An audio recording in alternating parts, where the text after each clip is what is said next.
Parlez-vous français? Or können Sie Deutsch sprechen? If you're trying to get your tongue around languages for primary MFL, here on Resource Review we're evaluating 3 resources that could help you. They are a series of authentic French books featuring an endearing dog. Et voici Uki. Alors, qui est Uki? Pants.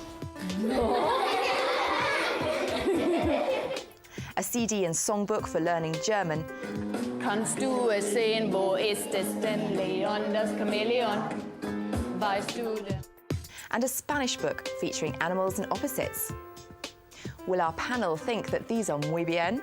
We'll find out here in a moment on Resource Review.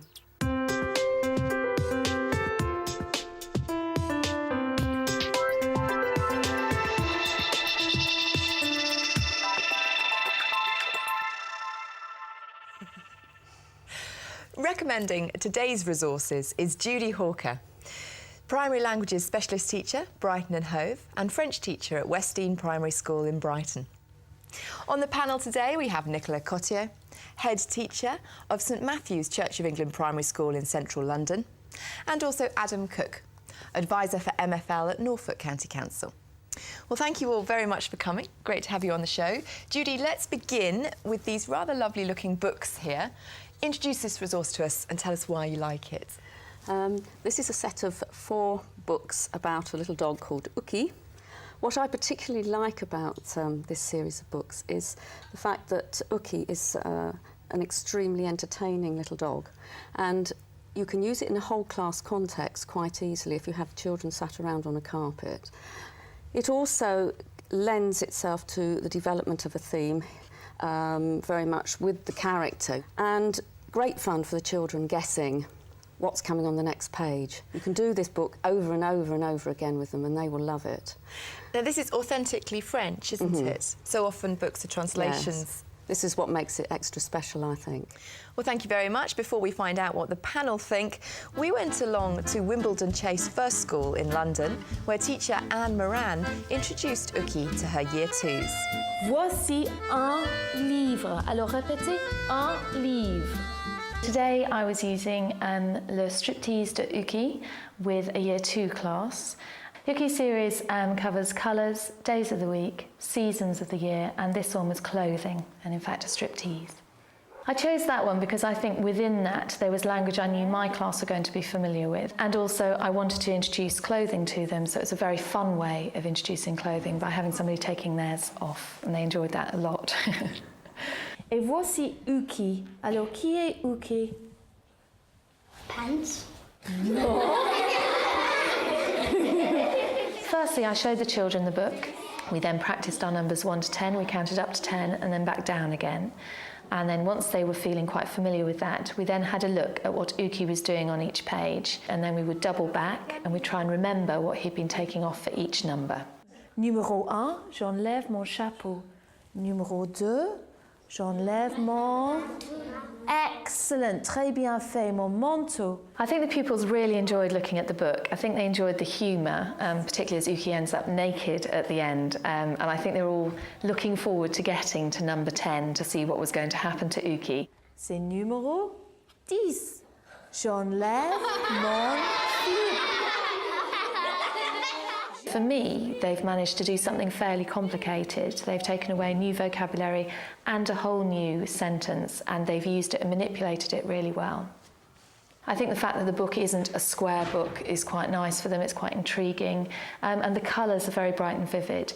I would invest in it for my school, definitely. I think there's a great deal of scope. I've used the colour book with much younger children, and I do like them. My only thing would be I would request that they come with a doll, so that particularly for the younger children, you can have that kind of puppet element as well, and sort of the children can manipulate the language sort of physically as well as orally.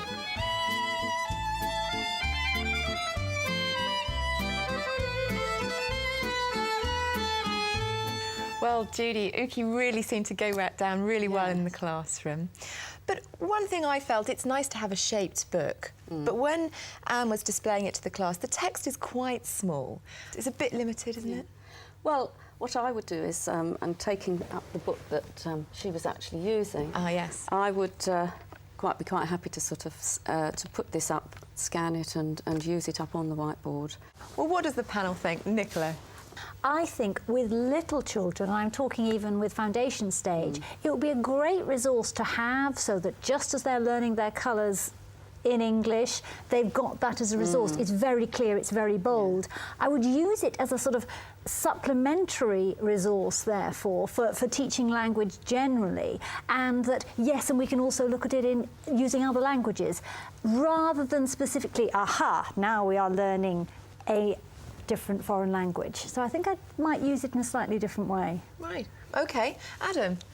I mean, I agree with all the positive points made so far.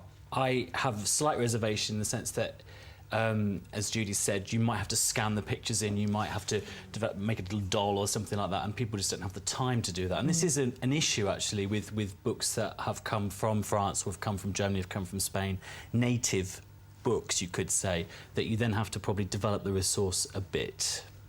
OK, well, I liked him. Oh, it's lovely, yeah. Well, now let's move on to Judy's second choice resource. This time it's for German, and it's called Sing and Learn German, a CD and songbook. That's what you get. Just explain a bit more about this resource. I was really, really pleased to see this resource come out because it's been in French for some time, something similar called Un, deux, trois, soleil, which now they've also developed and are now calling Singing and Learning. I like it particularly because there's a whole series of songs which can be very well adapted for work, extracurricular work. They make excellent basis for drama presentations, for doing an assembly presentation.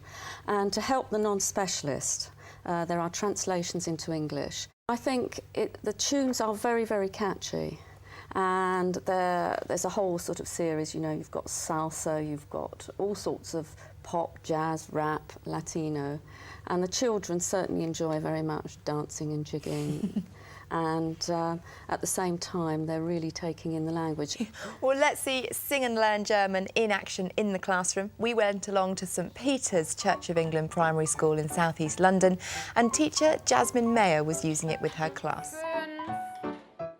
Today we're going to sing another song in German. We're going to look at this CD. It's called Sing and Learn German, and we're going to learn about the colours. The song I chose today was called Leon das Chamäleon, and I chose it because it featured colours, and we've just started looking at colours. Welche Farbe ist die Maus? Grau, super. Die Maus ist grau. Welche Farbe? Then I played the song for them, so they could get used to the melody and to the words. And then we started practicing the song by also looking at the words which I typed up and put up on the board. Kannst du es sehen, wo ist es denn, Leon, das Chamäleon? Weißt du denn, wo es ist? I introduced movements to go with the different words they were introduced to, because I find that when the children move around, they find it easier to remember. I did type up the words for the song because it's quite wordy. It is quite difficult for the children to remember. And even going over the song a few times today, the children were still struggling and found it quite hard. Leon, das Chamäleon. Weißt du denn, wo es ist? Leon, das Chamäleon. Kannst du es sehen, wo es ist? I think the children will find it easier to remember colours when we go over them again. And also the children had to form full sentences with the colours, which is something we hadn't done before, so that was quite an improvement. It's probably a good resource to use with children who are more familiar with the language already. I wouldn't use it with a beginner's class straight away, I don't think.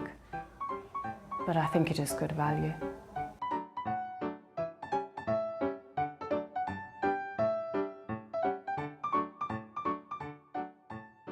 Well, Judy, Jasmine, the teacher, had to put quite a lot of work in herself to really get the most out of this resource, making up her own actions, typing up the lyrics for the whiteboard.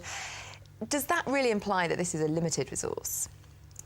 I think perhaps if you put it like that, when you've just got it within this book and the CD and you've got flashcards, that yes, you can say that you need to do quite a lot to develop it yourself.